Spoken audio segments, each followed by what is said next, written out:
ये previous year questions की series चल रही है और इसमें सभी इम्पॉर्टेंट एग्ज़ाम्स के प्रीवियस ईयर क्वेश्चंस है। ये रिवीजन का बेस्ट मेथड है। तो इसके पहले की भी सीरीज़ दी जा चुकी है और इसमें देखते हैं कुछ क्वेश्चंस। निम्नलिखित में से कौन सा एक भारत शासन अधिनियम 1935 में स्वीकार किया हुआ महत्वपूर्ण और स्थायी अवयव नहीं है?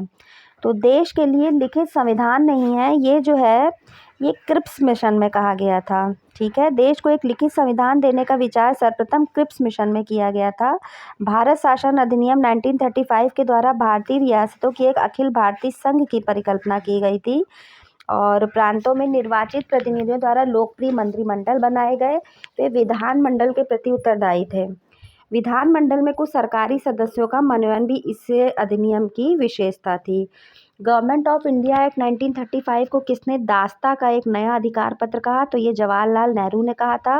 इसको और भी बहुत कुछ कहा था जवाहरलाल नेहरू ने। पंडित जवाहरलाल नेहरू ने इसे दास्ता का नया अधिकार पत्र, अनैच्छिक, अप्रजातांत्रिक और अराष्ट्रवादी संविधान की संज्ञा दी थी। जिन्ना ने इसे पूर्णतः सड़ा हुआ बताया था, मूल रूप से बुरा और बिल्कुल अस्वीकृत बतलाया। क्रिप्स मिशन को आउटडेटेड चेक की संज्ञा दी थी गांधी जी ने। ब्रिटिश संसद ने भारतीय स्वतंत्रता अधिनियम कब पारित किया? तो ये करा था जुलाई 1947 में।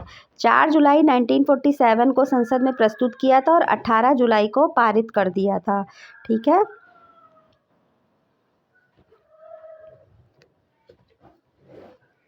पंडित जवाहरलाल नेहरू के नेतृत्व में अंतरिम सरकार का गठन कब हुआ? ये सितंबर 1946 में हुआ था और इसमें पहले जो है मुस्लिम लीग शामिल नहीं थी और बाद में 26 अक्टूबर को मुस्लिम लीग के 5 सदस्यों को शामिल करते हुए अंतरिम सरकार का पुनर्गठन किया गया। ठीक है, तो इसको मैच वाला क्वेश्चन है ये।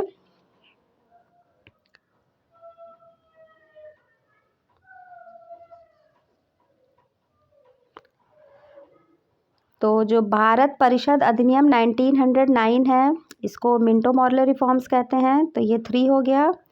भारत शासन अधिनियम 1935, इसमें प्रांतीय स्वायत्तता दी गई थी, तो ये 4 हो गया। लखनऊ समझौता 1916 2 और भारत शासन अधिनियम 1909 द्विशासन पद्धति का ये प्रारंभ, तो 1, तो 3 4 2 1 ये डी में है। ठीक है।